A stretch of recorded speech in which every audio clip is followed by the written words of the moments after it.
तो हेलो दोस्तों, नमस्कार। आप सभी का हमारे यूट्यूब चैनल पर स्वागत है। यदि आप लोग क्लास 12th केमिस्ट्री स्टूडेंट हैं और बोर्ड एग्जाम देने वाले हैं तो ये वीडियो आप सभी लोगों के लिए बहुत ही इंपॉर्टेंट है।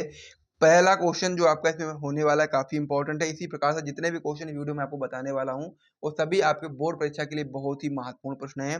तो इसीलिए वीडियो को आप लोग बिल्कुल भी स्किप मत करिएगा। यदि आप लोगों ने बोर्ड परीक्षा में बहुत ही अच्छा स्कोर लाना चाहते हैं क्लास 12th की केमिस्ट्री में और आप लोगों ने अभी तक कुछ भी नहीं पढ़ रखा है तो इन प्रश्नों को तैयार करके जाइएगा। इनमें से प्रश्न आपको बोर्ड परीक्षा में जरूर देखने को मिलेंगे और आप अपने बोर्ड एग्जाम में अच्छा स्कोर लाओगे। तो पहला क्वेश्चन आपका इसमें दिया गया कि अमीनो अम्लों की प्रकृति उभयधर्मी होती है, क्यों? आपको क्या बताना है? जो अमीनो अम्ल हैं इनकी जो प्रकृति होती है वो उभयधर्मी होती है, उसका क्या रीजन है वो चीज आपको इसमें बताना है। तो उत्तर में आप बताओगे कि अमीनो अम्ल की जो प्रकृति होती है उभयधर्मी होती है क्योंकि यह अम्लों व क्षारों दोनों से अभिक्रिया करता है। यानी कि जो अमीनो अम्ल होता है ये उभयधर्मी इसीलिए होता है क्योंकि ये आपका अम्लों से भी क्रिया करता है और क्षारों से भी अपक्रिया करता है, दोनों से आपका अभिक्रिया करता है। इसीलिए अमीनो अम्ल की जो प्रकृति होती है वो आपकी उभयधर्मी होते हैं। तो इसमें आप लोग सबसे पहले एग्जाम्पल में बता सकते हो अम्ल के साथ क्रिया में, जैसे एन यहाँ पर दिया गया पर जो आपका एकल युग्म इलेक्ट्रॉन होने के कारण जो एमीन क्रिया करके लवण बनाता है। सबसे पहले क्या करता है? अम्ल के साथ क्रिया करता है तो एमीन क्रिया करके लवण बनाता है।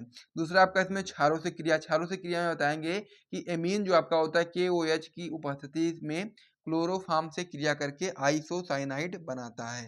तो इस प्रकार से अम्ल के साथ क्रिया और क्षारों के साथ क्रिया किस प्रकार से होती है और अमीनो अम्ल की प्रकृति उभयधर्मी क्यों होती है मैंने आपको बता दिया है, क्योंकि जो अमीनो अम्ल होता है वो अम्ल और क्षार दोनों से क्रिया करता है, इसी वजह से इसको हम लोग उभयधर्मी बोलते हैं। तो ये जो क्वेश्चन था कंप्लीट हो गया, इसे आप लोग नोट कर लीजिए। फिर हम लोग अगले क्वेश्चन की ओर बढ़ते हैं।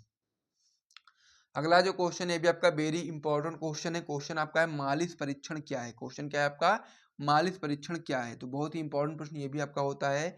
इसमें आप बताओगे उत्तर में पदार्थ के जलीय विलयन 2 मिली में 2 मिली मालिश परीक्षण अभिकर्मक नेप्थाल का एथिल एल्कोहल में 10% विलयन डालकर परखनली को बिना हिलाए हुए सावधानी से परखनली की दीवार के सहारे बूंद बूंद करके H2SO4 डालने पर दो परतों के बीच लाल या भूरे रंग का छल्ला बनता है, ठीक है, जो कुछ समय के बाद बैगनी रंग का हो जाता है, जो पदार्थ में कार्बोहाइड्रेट की उपस्थिति निश्चित करता है। यही आपका होता है मालिश परीक्षण। तो मालिश परीक्षण किस प्रकार से होता है मैंने आपको बताया, एक बार आपको रिपीट करता हूँ, आप लोग ध्यान से सुन लीजिएगा कि पदार्थ के जलीय विलयन 2 मिली में 2 मिली आप लोग मालिश परीक्षण मतलब कि मालिश अभिकर्मक नेप्थाल का एथिल एल्कोहल में 10% विलयन डालकर परखनली को बिना हिलाए सावधानी से आप लोग परखनली की दीवार के सारे बूंद बूंद करके H2SO4 डालोगे तो फिर दो परतों के बीच में लाल या भूरे रंग का छल्ला बनेगा और जो कुछ समय के बाद बैंगनी रंग का हो जाएगा और जो पदार्थ में कार्बोहाइड्रेट की उपस्थिति निश्चित करता है।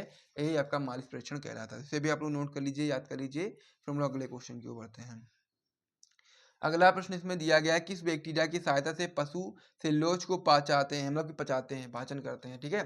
सिंपल सा क्वेश्चन है लेकिन काफी इंपॉर्टेंट है। किस बैक्टीरिया की सहायता से जो पशु होते हैं वो सेल्यूलोज को पचाते हैं, यानी कि जब पशु खाते हैं चारा वगैरह तो उसमें सेल्यूलोज होता है, उसको पचाने के लिए किस बैक्टीरिया की आवश्यकता होती है पशु को, ये चीज आपको इसमें बताना है। तो उत्तर में आप बताओगे पशुओं में निम्नलिखित दो प्रकार के बैक्टीरिया पाए जाते हैं जो सेल्यूलोज को पचाते हैं, यानी कि पशुओं में दो प्रकार के बैक्टीरिया होते हैं जो कि सेल्यूलोज को पचाते हैं। पहला इसमें आपका होता है फाइब्रोबैक्टर सक्सिनोजिनस, जो आपका होता है पहला बैक्टीरिया। दूसरा आपका होता है रूमिनोकस फ्लेविफेसियंस। इस प्रकार से आपके दो बैक्टीरिया होते हैं, पहला आपका होता है फाइब्रोबैक्टर सक्सिनोजिनस और दूसरा आपका होता है रोमिनोकस फ्लेविफेसियंस। इस प्रकार से आपके दो बैक्टीरिया होते हैं जो कि पशुओं में सेल्यूलोज को पचाने का कार्य करते हैं। तो इस प्रकार से आपका एक क्वेश्चन भी कंप्लीट हो गया है और इस वीडियो में जितने भी हम लोगों ने इंपॉर्टेंट क्वेश्चन आपको बताया सभी को आप लोग तैयार करके जाइएगा।